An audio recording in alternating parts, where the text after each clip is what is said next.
अरे मीरावा का है ये दीदी कहने गीत गावत रहे बाप रे बाप सब बैठक के गाड़ी उड़ी ना हो रे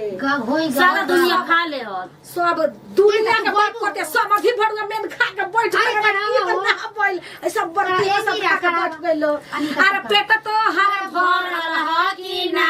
ए समधि भड़ुआ पेट तो हर भरल ह कि ना ए समधि भड़ुआ कुकुरनिया न पतल चाटेला कुकुर पर टुकुर टुकुर ताकेला कुकुरनिया न पतल चाटेला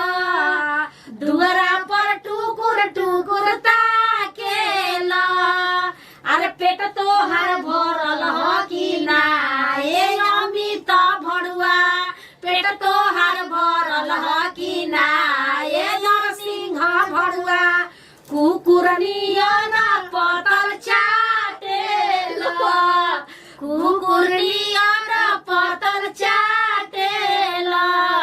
दुआरा पर टुकुर टुकुर ताकेला पेट तो हर भरल ह कि ना ए बरती हवा भड़ुआ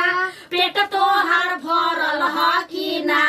ए बरती हवा भड़ुआ कुकुरनिया न पतल चाटेला